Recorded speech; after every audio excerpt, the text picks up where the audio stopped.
Queridos, abra por favor comigo a palavra do Senhor, na carta de Paulo aos Efésios, capítulo 6, carta de Paulo aos Efésios, capítulo 6, do verso 10 em diante.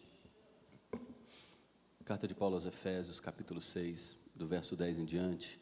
Eu faço a leitura e tenho utilizado a Bíblia na versão Nova Almeida atualizada. Talvez a versão que alguns irmãos estejam utilizando ainda seja a João Ferreira de Almeida, revista e atualizada.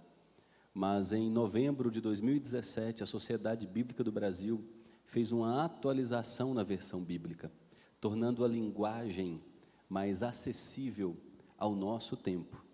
E essa versão é conhecida como Nova Almeida atualizada.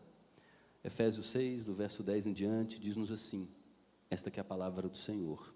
Quanto ao mais, sejam fortalecidos no Senhor e na força do seu poder.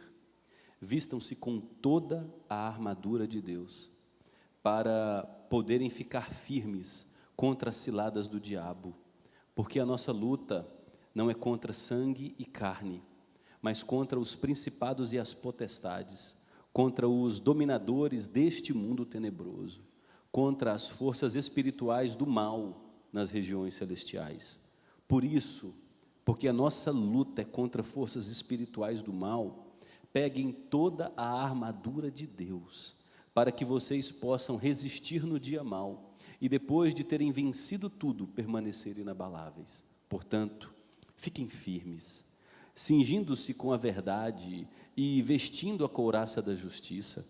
Tenham os pés calçados com a preparação do evangelho da paz, segurando sempre o escudo da fé, com o qual poderão apagar todos os dardos inflamados do maligno. Usem também o capacete da salvação e a espada do Espírito, que é a palavra de Deus. Orem em todo tempo no Espírito, com todo tipo de oração e súplica, e para isto, vigiem com toda perseverança e súplica por todos os santos, e orem também por mim, para que no abrir da minha boca me seja dada a palavra, para com ousadia tornar conhecido o mistério do Evangelho, pelo qual sou embaixador em cadeias, para que em Cristo eu seja ousado para falar como me cumpre fazer. Esta é a palavra do Senhor. Estou na segunda parte da exposição deste texto de Efésios 6, versos 10 em diante. Se você não acompanhou a primeira parte, ela está em nosso canal do YouTube, na playlist de Efésios. Nós vimos domingo passado que se você é um verdadeiro crente, uma verdadeira crente, o diabo é seu maior adversário. Você não está na Disneylândia, você está numa guerra.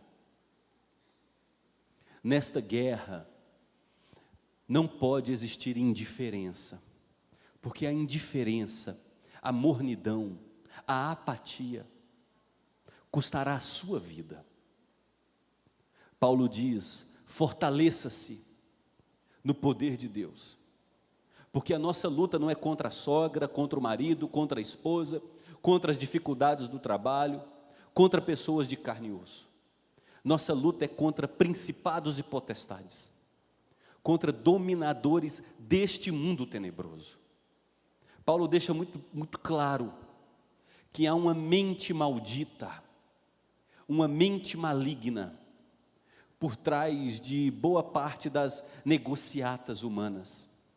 Esta mente maldita é vista e sentida no parlamento, nos comércios, na indústria, na produção da arte, no entretenimento, nas ideologias diversas que surgem a cada dia, minando os valores da família, a vontade de Deus, a suficiência de Jesus. Esta mente maligna está dentro dos nossos lares, através dos smartphones, daquilo que é ensinado pelos influenciadores digitais. Nós estamos em guerra, estamos num campo de batalha, e o nosso maior adversário utiliza armas perspicazes, ele nos apresenta ciladas, ele coloca diante de nós arapucas, para nos capturar e nos destruir. A primeira arapuca que o diabo usa contra a sua vida é arrancar do seu coração o apreço pela palavra de Deus. Jesus nos disse, na parábola do semeador, que uma parte da semente cai numa terra, vem o diabo e arranca essa semente que caiu na terra. Há pessoas que são assim, disciplinadas, dispostas para correr atrás de sonhos loucos de seu coração, mas basta começar a pregação do Evangelho, a sonolência, a indisciplina, a desconcentração, a pessoa se deixa perder por muitos ruídos de comunicação, para perder a concentração. O diabo também usa como estratégia nos fazer esvaziar a palavra de sua autoridade e de sua importância como nutrição para a nossa vida. Há uma multidão de pessoas que se convenceu de que é possível sobreviver abrindo a Bíblia só com a exposição do pastor domingo à noite. Entretanto, não consegue considerar que sua vida é raquítica, que sua fé é trôpega, é manca. Há pessoas que não conseguem compreender que por não terem vida diária com a palavra de Deus, estão morrendo, estão sendo esbofeteadas, estão perdendo batalha após batalha, pelo simples fato de não valorizarem a palavra de Deus como palavra de Deus. O diabo também nos assedia, através da amargura, da ira, do ressentimento, das dissensões nos relacionamentos. Paulo nos diz nesta carta aos Efésios, no capítulo 4, irai-vos e não pequeis. Não permita que o sol se coloque sobre a sua ira, o sol do meio-dia, o calor mais quente, sua cabeça está fervendo, você está com ódio, com rancor, com amargura, você não tolera uma pessoa. Paulo diz, não se põe o sol sobre a sua ira, nem deis lugar ao diabo. O diabo está por trás dos nossos ressentimentos, da nossa amargura, da nossa cólera, das nossas inimizades. Eu não perdoo essa pessoa, eu odeio essa pessoa, ela me fez mal. Pessoas que seguem esta jornada da ausência do perdão, que alimentam amargura, ressentimento, ira, cólera, estas pessoas estão se destruindo e dando lugar ao diabo para peneirá-las, para envergonhá-las, para esbofeteá-las, para destruí-las. Não brinque com o diabo. Apolion, a antiga serpente, o dragão, ele é o leão que ruge ao redor, procurando te destruir, te devorar. Ele é Satanás, ele é acusador, ele é mentiroso, ele se traveste de anjo de luz, tem estratégias variadas para consumir tua vida, te enfraquecer, te tornar um soldado medíocre para a batalha, um soldado que titubeia, que é duvidoso, um soldado medroso, um soldado acovardado, e um soldado medroso, acovardado, um soldado indeciso é um soldado pronto para ser destruído no campo de combate.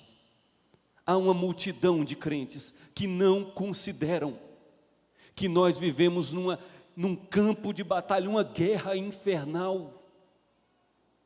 Nós somos assediados diariamente pelo diabo e seus asseclas, uma multidão de demônios. Cuidado, o diabo nos tenta no dia mau. A Bíblia diz que existem os dias maus, as lutas do dia a dia, enfermidades, a dificuldade no trabalho, as demandas do dia a dia. Mas a Bíblia nos diz que o diabo vem especialmente para nos peneirar no dia mau. O dia mau pode durar um dia, uma semana, meses, pode durar um ano ou até mais de um ano. O dia mau na vida de Jó durou cerca de 2 anos. O diabo chega com a permissão de Deus, porque o diabo não pode ir onde Deus não permite. O diabo é um cão aprisionado à coleira de Deus, e o diabo cumpre propósitos divinos. Porque se nós resistirmos à tentação do diabo, nós aprenderemos a ser humildes, nós confiaremos em Deus, nós teremos nosso orgulho quebrado, nossa boca será colocada no pó, nós veremos que não podemos confiar no ser humano e nem em nós mesmos, que nossa confiança deve estar no Deus de Israel, que criou todas as coisas. O diabo chega, mata os filhos de Jó, destrói as propriedades de Jó, arranca a saúde de Jó, prejudica o casamento de Jó, põe a mão nas amizades de Jó. Esse é o dia mau. Você está sem orar, você não tem vida com a Bíblia, você não tem intimidade com Deus, você não leva muito a sério a comunhão com o povo de Deus, você acha que isso aqui é brincadeira, isso aqui não é algo para ser levado a sério. O que tem que ser levado a sério é a tua profissão, é teu trabalho, é ganhar dinheiro, é correr atrás dos teus sonhos. Aí de repente você acorda, e naquele dia vem o dia mau. Alguém morre, você é demitido, tua mulher grita com você, você recebe a notícia de que seus filhos entraram por um caminho de destruição, de autossabotagem. É o dia mau. O diabo nos assedia através do dia mau. Cuidado. E em Efésios 6, Paulo diz: fortaleça-se no Senhor e na força do seu poder. Paulo diz isso porque sozinhos não conseguiremos resistir a Ele. Paulo diz isso porque a parte de Deus nós somos insuficientes. Confiando em nós, nós já perdemos. Só conseguiremos resistir aos ataques, às ciladas, às armadilhas, às arapucas, colocadas astutamente, muito bem colocadas pelo diabo, se nós nos fortalecermos na força do Senhor. Ai de nós, se desconsiderarmos nossa necessidade desesperadora por comunhão com Deus, por fortalecimento em Jesus Cristo. Ai de nós se negligenciarmos isso. Paulo diz: sejam fortalecidos no Senhor e na força do seu poder. E como que nós somos fortalecidos na força do poder de Deus? Paulo responde: vestindo-nos com toda a armadura de Deus. É essa armadura que nos capacitará para essa batalha, para essa guerra. Sem esta armadura, você é um soldado sem armas no meio do campo de batalha. Você consegue imaginar você com inimigos armados até os dentes, e você com bermuda, chinela havaiana, camisetinha cavada como se estivesse na praia, assoviando sem arma nenhuma? Muitos andam assim, muitos vivem assim. Paulo diz: vistam-se com toda a armadura de Deus. Paulo estava aprisionado na cidade de Roma, quando ele escreve essa carta aos Efésios. Paulo estava acorrentado a um soldado romano, e ele tinha diante de si, muito provavelmente, a imagem de um soldado romano com sua armadura. O exército romano era muito famoso por suas incursões militares cheias de sucesso, suas táticas de guerra muito bem sucedidas. E Paulo, olhando para a armadura de um soldado romano, ele a utiliza como ilustração para o tipo de arma que a gente tem que vestir para permanecer firmes diante dessa batalha.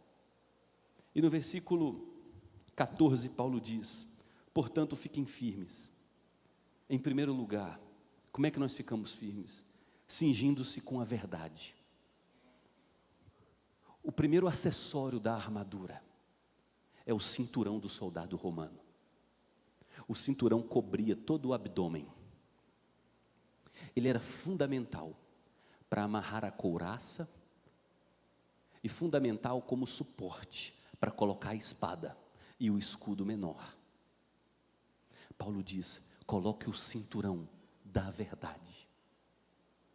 Por que Paulo começa pelo cinturão da verdade? Porque a maior arma que o diabo e seus asseclas utiliza contra nós é a mentira, é a heresia, é o engano religioso.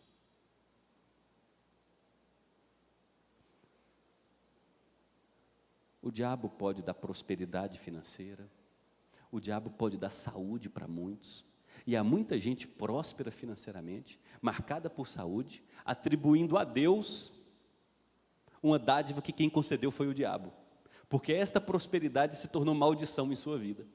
A afastou da comunhão com Deus, ela utiliza essa prosperidade somente para a satisfação do seu prazer, ela se tornou egoísta, distante da intimidade, da comunhão com a palavra, da comunhão com o povo de Deus e distante da oração.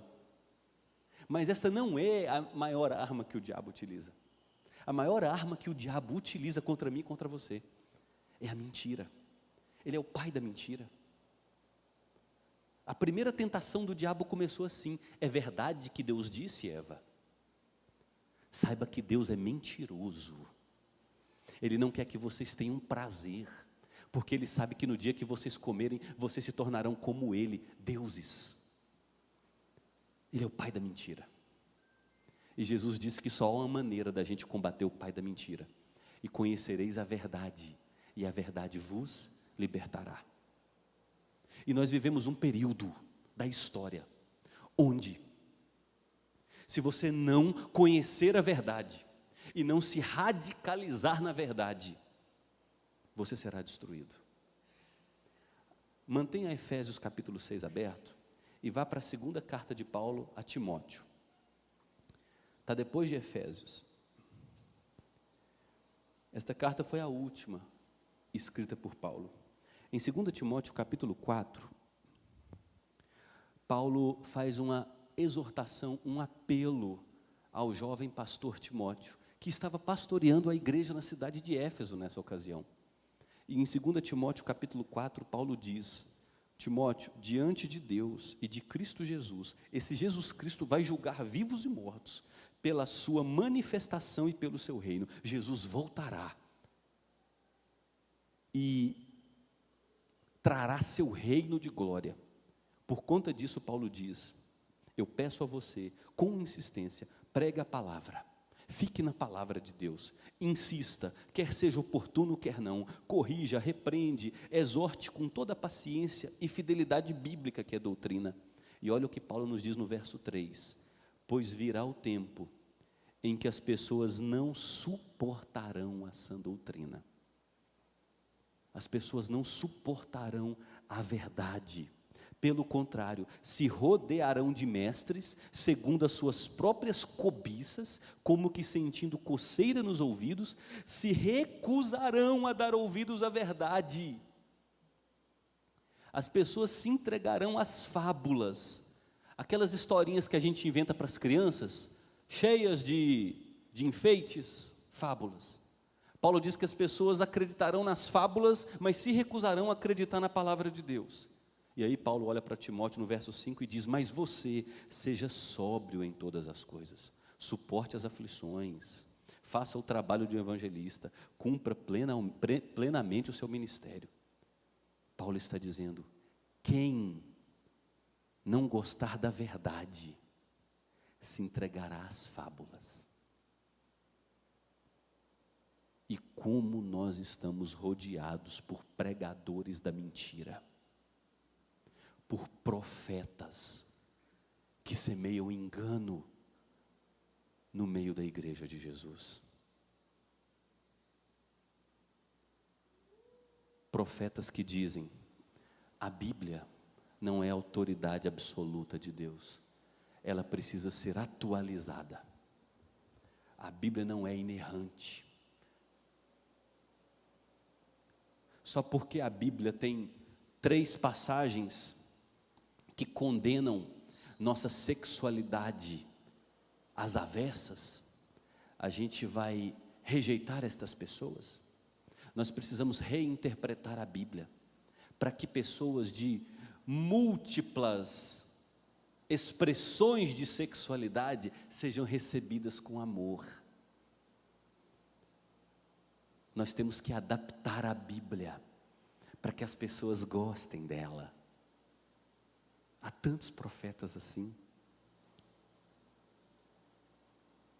Paulo diz: cuidado, se você não conhecer a verdade, você vai ouvir essas pregações e você vai achá-las adocicadas, prazerosas, e você começará a se alimentar delas, e de repente você cairá em destruição.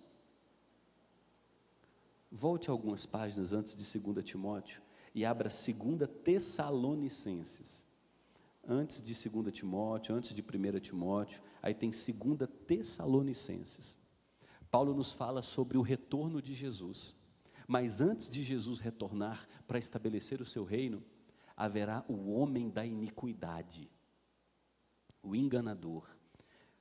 2 Tessalonicenses 2, olha o que Paulo nos diz: irmãos, no que diz respeito à vinda de nosso Senhor Jesus Cristo e à nossa reunião com Ele, pedimos que vocês não se deixem demover facilmente de seu modo de pensar, nem fiquem perturbados, quer por espírito, quer por palavra, quer por carta, como se procedesse de nós, dando a entender que o dia do Senhor já chegou.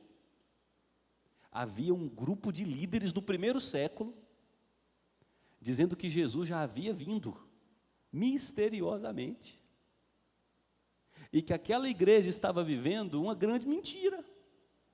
Jesus já veio, já levou seu povo e vida que segue. Paulo diz: mentira, cuidado para vocês não serem enganados.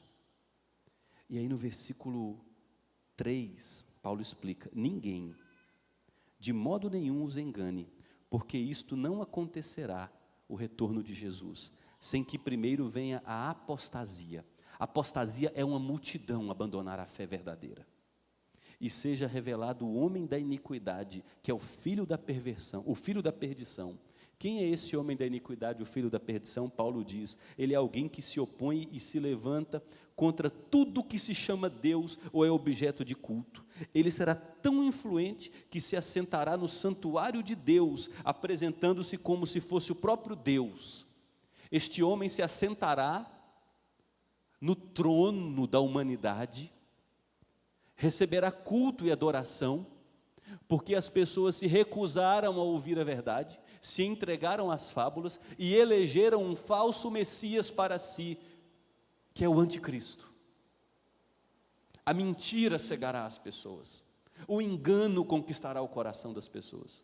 E Paulo segue dizendo em 2 Tessalonicenses, versículo 5, vocês não lembram que eu costumava lhes dizer estas coisas, quando ainda estava com vocês? E agora vocês sabem o que o detém, para que ele seja revelado a seu tempo. Paulo está dizendo que Deus ainda está segurando o aparecimento do homem da iniquidade, o filho da perdição. E aí Paulo no verso 7 argumenta: porque o mistério da iniquidade já opera, e aguarda somente que seja afastado aquele que agora o detém. Paulo disse que o espírito da mentira, do engano, já está rondando a humanidade, seduzindo multidões. Mas este anticristo ainda está sendo segurado por Deus. Mas virá o tempo em que onde Deus soltará a coleira do anticristo, soltará a coleira do homem da iniquidade. E aí Paulo segue dizendo: então será revelado o iníquo, a quem o Senhor Jesus matará com o sopro de sua boca e destruirá pela manifestação de sua vinda. Ora, o aparecimento do iníquo é segundo a ação de Satanás. Olha como que Satanás age: com todo o poder, sinais e prodígios da mentira, com todo engano de injustiça aos que estão perecendo. E estas pessoas que estão morrendo, Paulo diz, elas estão morrendo na mentira porque não acolheram o amor da verdade para serem salvos.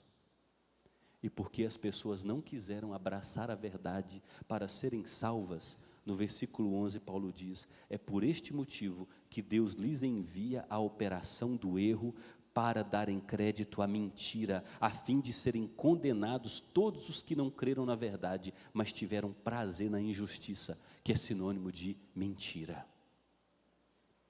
Deus está segurando o aparecimento do filho da perdição, o iníquo. Mas uma multidão acredita nas mensagens do iníquo, porque se recusa a ouvir a verdade do Evangelho, se entrega às fábulas. Então Deus solta a coleira e entrega o ser humano a si mesmo e diz: vocês querem crer na mentira? Vocês se recusam a crer na verdade? Então tome, solta a coleira. E o homem da iniquidade se manifesta, e o povo o adora, e o povo o reverencia, e ele se assenta no santuário de Deus, e ele oprime o povo de Deus, persegue o povo de Deus, castiga o povo de Deus. E muitos que se diziam povo de Deus, por não terem amadurecido na verdade, apostatarão da fé verdadeira, se considerarão ainda crentes, mas eles são crentes numa mentira. É por isso que Paulo diz em Efésios 6, olha, essa luta é séria, coloque esse cinturão, que vai dar suporte a todos os outros equipamentos necessários. Conheça a verdade, aprofunde-se na verdade, enraize-se na verdade, senão você será destruído.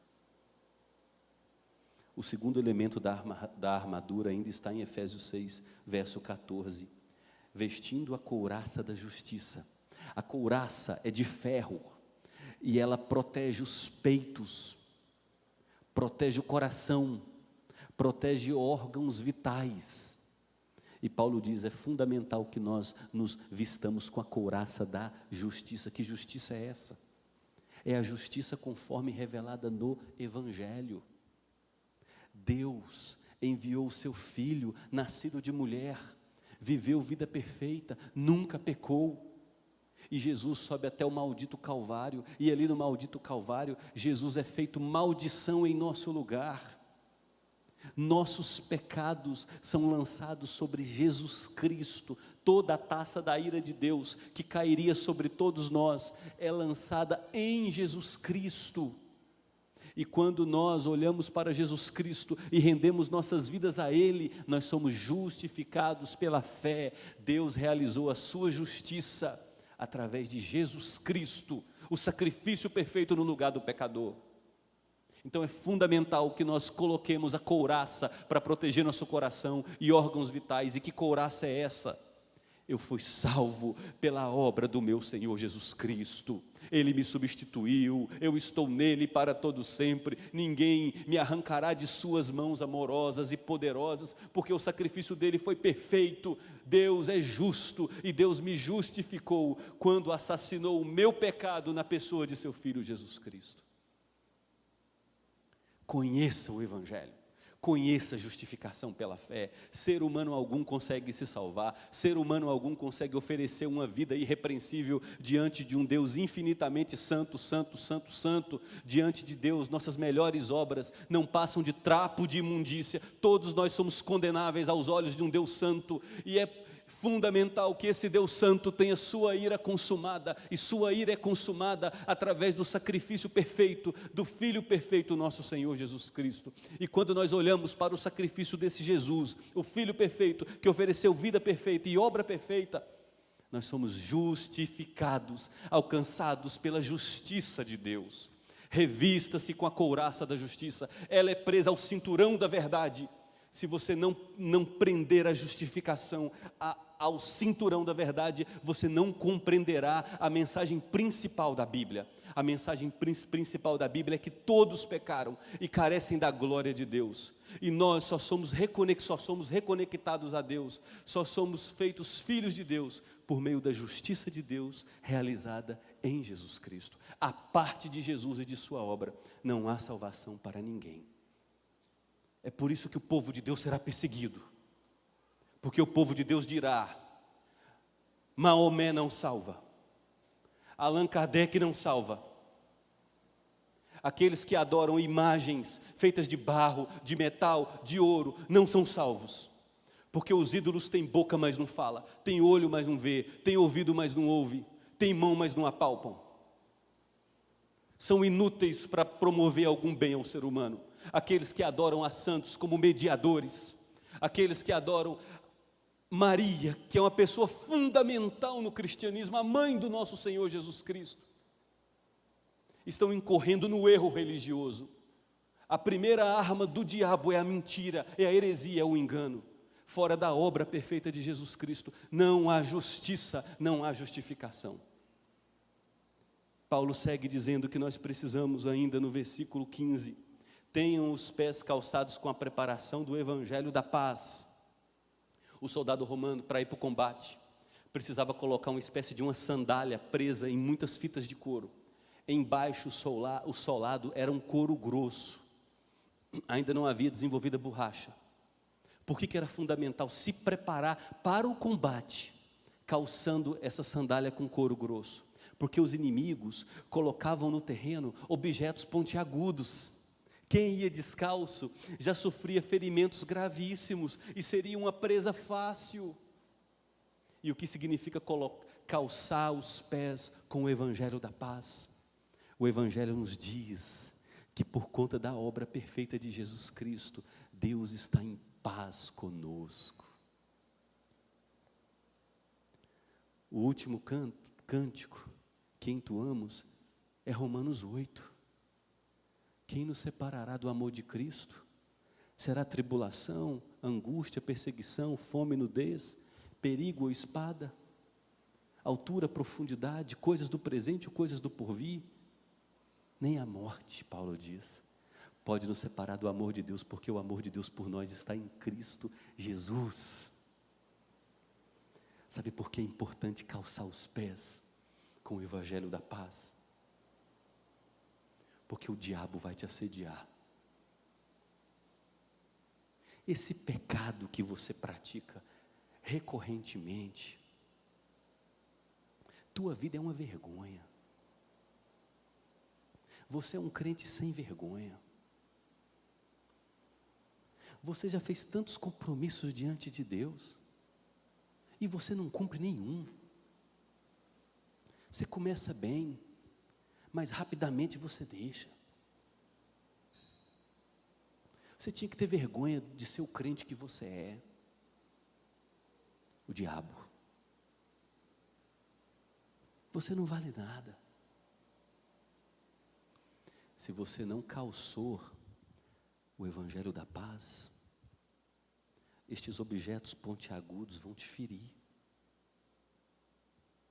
Quando você calça o evangelho da paz, de que Deus está em paz contigo, por meio de Jesus Cristo, você pode dizer sim.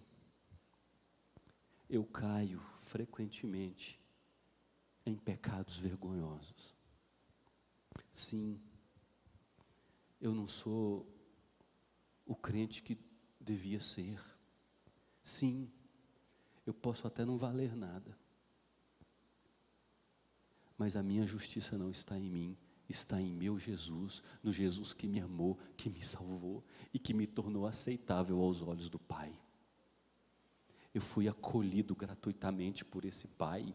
Eu fui tornado membro da igreja bendita do meu Pai, não por conta de mim, mas por conta de sua obra maravilhosa e gratuita em meu lugar. Eu sei que eu não sou quem deveria ser. Eu sei que eu estou longe de ser o que deveria ser. Mas eu sei que eu jamais fui e jamais serei aceito por aquilo que eu fiz ou deixei de fazer. Eu sou aceito por aquilo que o meu Senhor fez por mim. Eu estou em paz com meu Deus. Meu Deus está em paz comigo. Nada me arrancará de suas mãos amorosas. Suas garras de amor penetraram em meu coração, penetraram fundo, e Ele disse por meio de sua palavra, e Ele não é homem para mentir, que nada me separará dele. Amém? Calce os pés com o evangelho da paz. Paulo diz, é para preparar para ir para a guerra. Você sabe que nessa guerra você sofrerá ataques. A paz que o evangelho gera, de que Deus está reconciliado conosco, esta paz nos manterá seguros. seguros da depressão, seguros da culpa, seguros da ansiedade.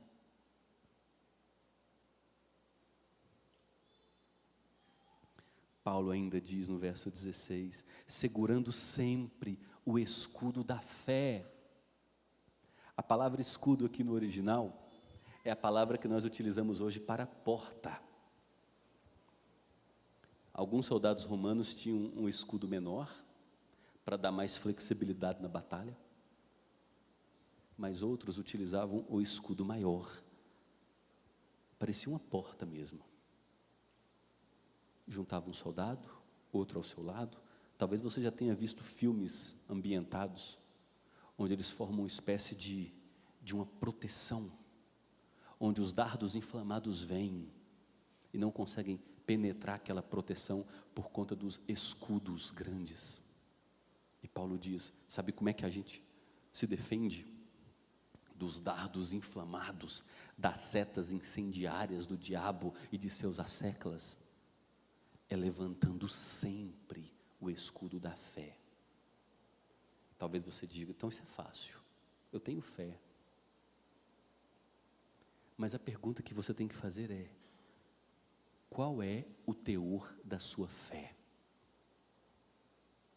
Porque não basta você ter fé em sua fé. Há pessoas que têm fé que santos a salvarão. Há pessoas que têm fé que Allan Kardec é o guru que lhe orientou para um caminho espiritual verdadeiro. Há pessoas que têm fé que os escritos de Maomé são a última revelação. Há pessoas que têm fé de que religião é uma bobagem. O que importa é o espírito humano amadurecido para promover o bem-estar global. O objeto da fé é fundamental. Não basta ter fé na fé, é importante ter fé no teor apropriado. E qual é este teor adequado? De que Deus se pacificou comigo por meio de seu Filho Jesus Cristo. Ele é a minha justiça. Debaixo dos céus e entre os homens não há nenhum outro nome pelo qual importa que sejamos salvos, a não ser pelo nome do Senhor Jesus Cristo. Ele é o único mediador entre Deus e os homens, que nos reconciliou com o Pai. Jesus Cristo, sua pessoa, sua obra, seu ministério é o objeto da fé. Esta fé nos defende contra os dardos inflamados do diabo. Porque quando vier o dia mau, não é se, é quando, ele vai te alcançar. Se você não tiver a fé no objeto correto que é Jesus Cristo, você ficará igual uma peneira alvejada por flechas.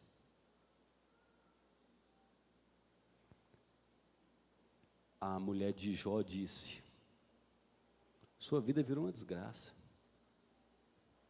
Amaldiçoa esse teu Deus e morra. Perceba o objeto da fé de Jó. Nu vim ao mundo. Se eu tiver que voltar nu, voltarei. Deus deu tudo que nós tivemos. Deus tirou. Bendito seja o nome do Senhor. Quando Jó declara isso, ele está dizendo: o meu Deus é soberano. Ele age através de circunstâncias que eu não compreendo. E ele utiliza até a dor, que eu não compreendo. Mas porque ele me visitou com dor, ele não deixará de ser bendito. Portanto, inclusive na dor, bendito seja o nome do Senhor. Só alguém com o objeto da fé correto pode enfrentar o dia mau sem virar uma peneira furado pelos dardos inflamados. E aí Paulo vai caminhando para o final dizendo no versículo 17: usem também o capacete da salvação. O capacete de ferro, muito importante em combate corpo a corpo, protege o cérebro, protege a mente. Qual a importância do capacete da salvação? Eu sou salvo em Cristo Jesus, para todo sempre. Crentes que não possuem certeza de sua salvação, são soldados duvidosos, são soldados medrosos, são soldados que se acovardam facilmente, são soldados inseguros.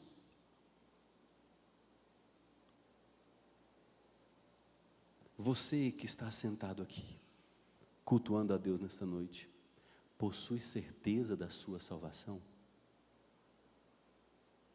Talvez você esteja pensando: eu não tenho certeza não. E se você não tem certeza da sua salvação, isso se deve a dois motivos. Talvez você não tenha Cristo como seu Senhor e Salvador. Talvez você não tenha se arrependido e rendido sua vida ao senhorio de Cristo.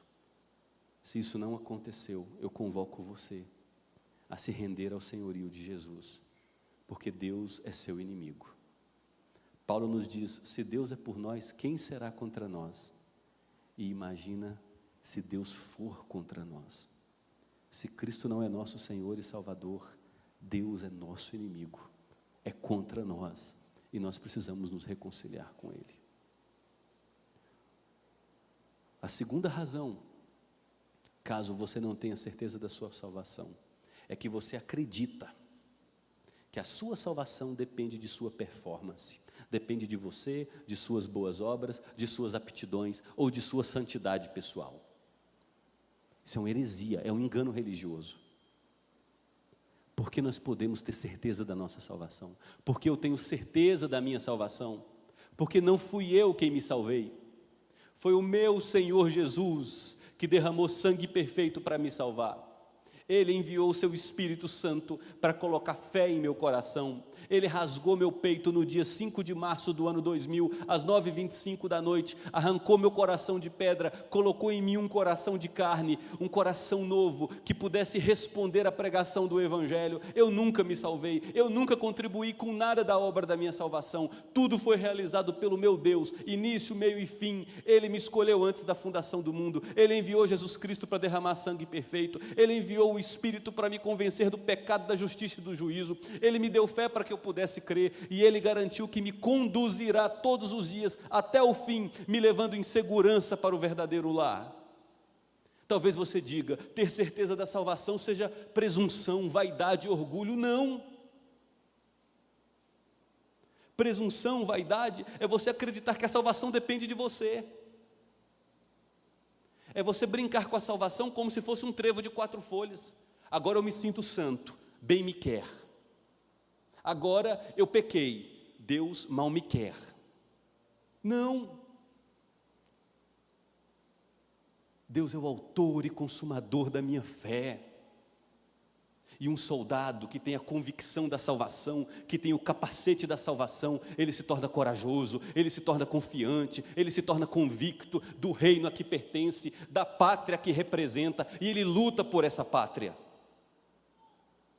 Talvez seja por isso que nós preguemos tão pouco o Evangelho, talvez seja por isso que nós sejamos tão pouco ousados na anunciação do Evangelho, talvez seja por isso que nós nos concentremos tanto nas coisas dessa vida e negligenciamos completamente as coisas que realmente valem a pena, porque nós somos inseguros, titubeantes, medrosos, acovardados, não sabemos ainda o reino a que pertencemos.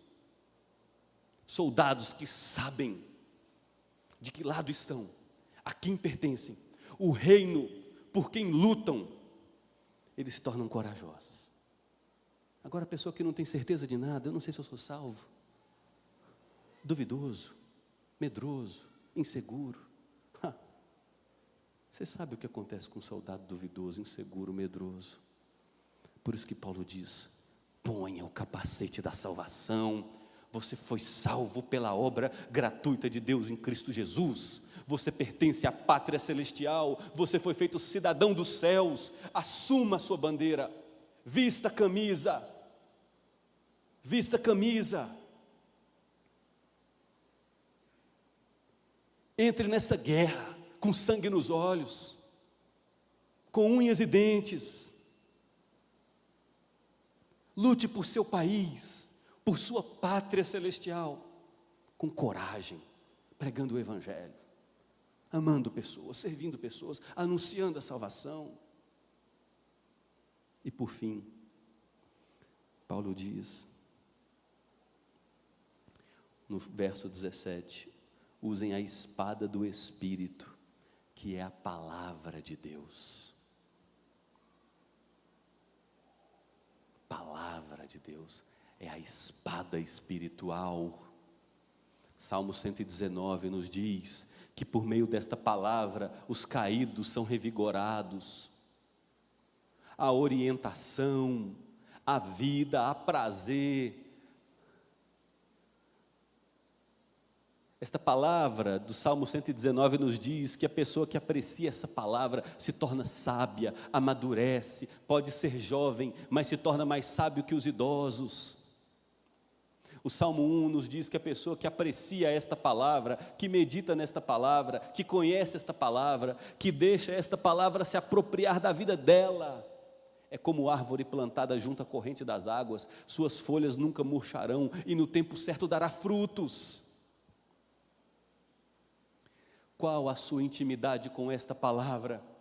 Qual a sua vida diária com esta palavra? Qual a sua frequência diária com esta palavra? Talvez você precise nesta noite tomar uma decisão de reorientar toda a sua agenda diária para conhecer esta palavra. Queridos,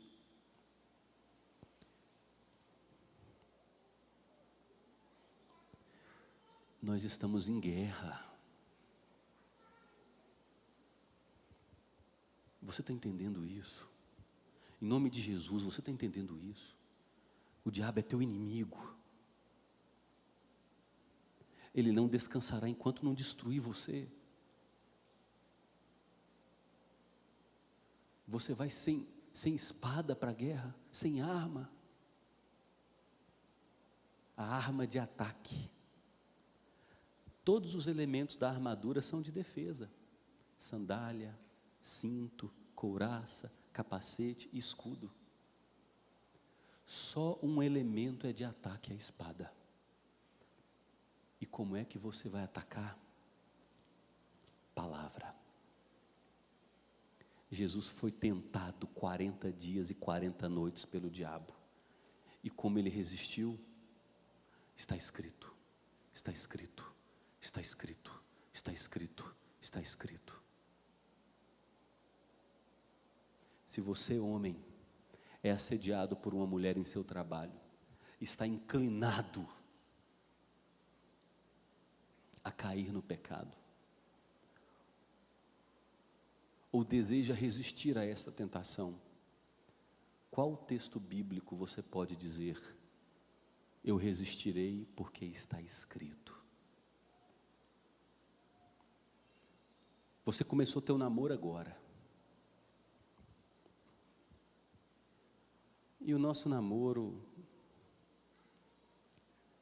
a nossa cultura já construiu um relacionamento de namoro que não existia há mais de um século.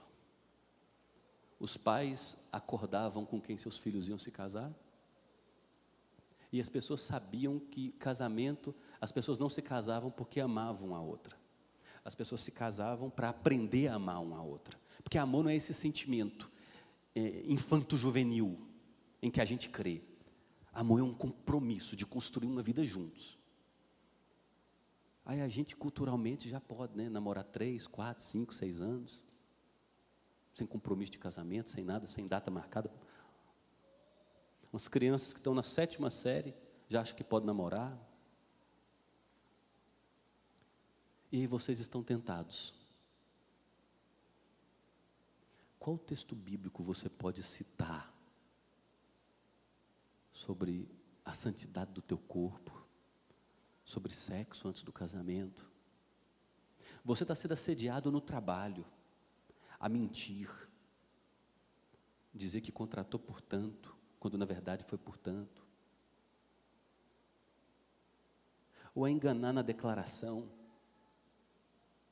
Quando você é tentado no dia a dia, e é assim que o diabo nos tenta, você pode dizer, está escrito em tal lugar, isso, isso, isso e isso, por isso eu tomarei esta decisão.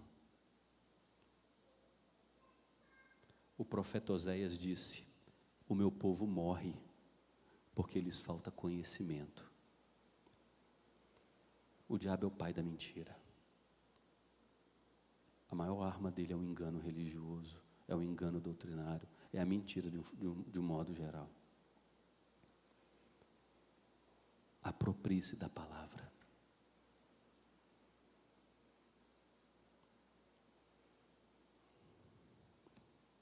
Se o nosso país for invadido amanhã,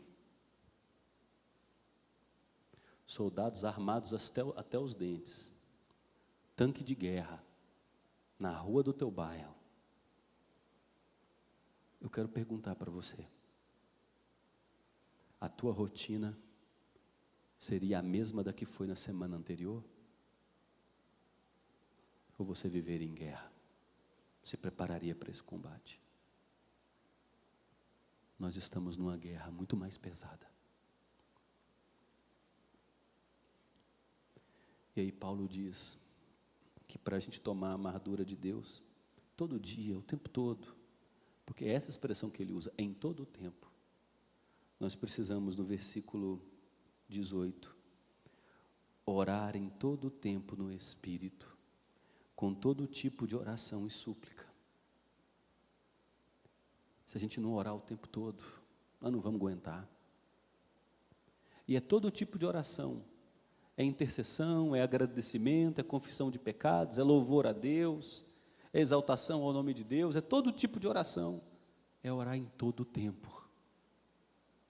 Desenvolver espírito de oração, porque é guerra. Eu falei isso no culto de 5h30 e vou tocar num assunto proibido. Eu sou da geração anos 80. Eu passei minha primeira infância ouvindo A.H.A., ouvindo Eric Clapton, ouvindo Dire Straits. Por favor, desliga o seu sertanejo universitário e vai orar.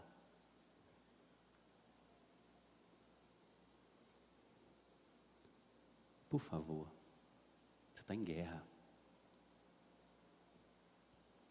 Ore dirigindo, ore no trabalho, ore ao levantar, ore ao deitar, desenvolva esse espírito de oração. Saia desse maldito celular que está te atrapalhando a orar. Pare de se preocupar com o que você verá da vida dos outros.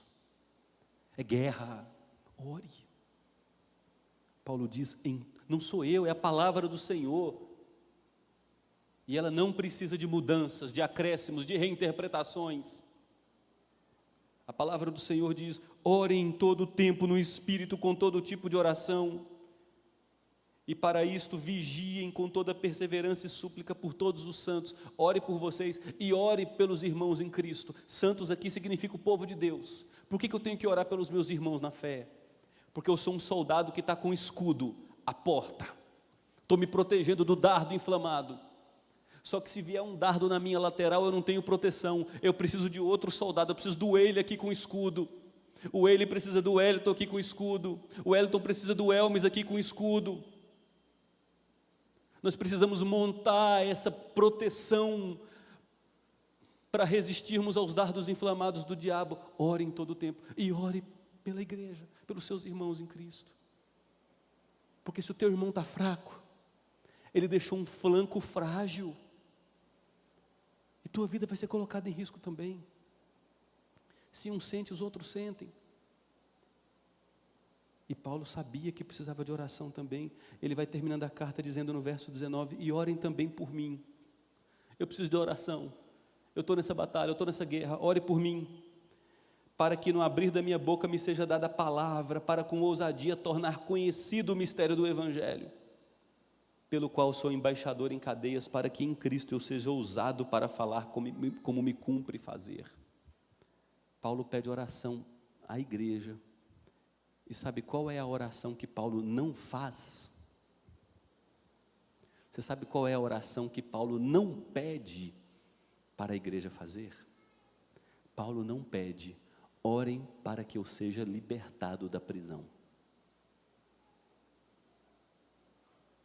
Orem para que Deus realize o milagre de me tirar da provação. Paulo não pede oração por isso. Paulo diz o seguinte: orem para que eu seja fiel onde Deus me colocou. Ore para que mesmo na cadeia eu tenha intrepidez para proclamar o Evangelho com fidelidade, como me cumpre fazer como bom soldado de Cristo. Em outras palavras, ore para que você seja fiel em seu trabalho. Ore para que você seja fiel como marido na relação com sua mulher. Ore para que você seja uma mulher fiel, uma esposa fiel, que cumpre bem a sua missão como esposa. Ore para que você seja um pai fiel, um filho fiel. Ore para que você, se estiver enfrentando provações, tentações, seja fiel nesse ambiente hostil onde você atualmente se encontra. Ore por isso. Viva como soldado nesta trincheira onde você está. E aí Paulo termina no versículo 21 e 22, dizendo que esta carta foi escrita por ele, e ele está enviando esta carta por meio de Tíquico. Tíquico era um colaborador de Paulo.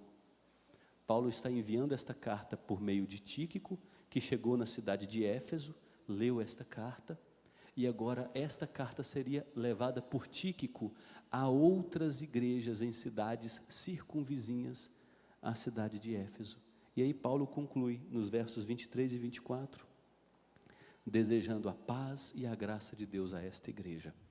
Concluindo a carta de Paulo aos Efésios, depois de meses expondo esta carta, especialmente esses últimos versículos aqui hoje. Em primeiro lugar, você e eu estamos em guerra. Não vivemos num parque de diversões. Seus filhos estão sendo recrutados pelo seu adversário. Estamos em guerra. Segundo lugar, só há uma maneira de vencermos esta guerra: nos fortalecendo no poder que há em Jesus Cristo. Esse Jesus Cristo, o Senhor da história, já nos deu a arma para o combate.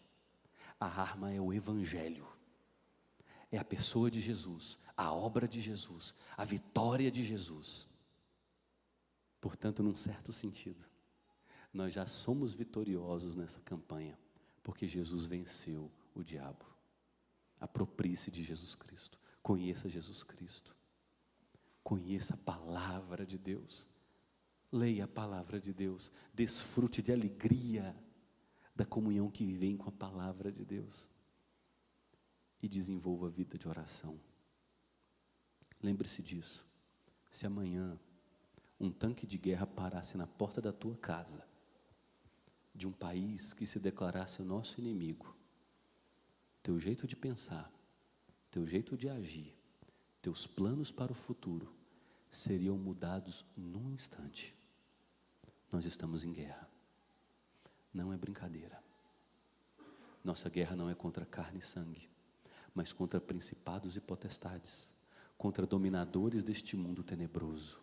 Portanto, sejam fortalecidos no Senhor e na força do seu poder, e tomai toda a armadura de Deus, para poderdes resistir no dia mau, e depois de terem vencido, que vocês permaneçam inabaláveis.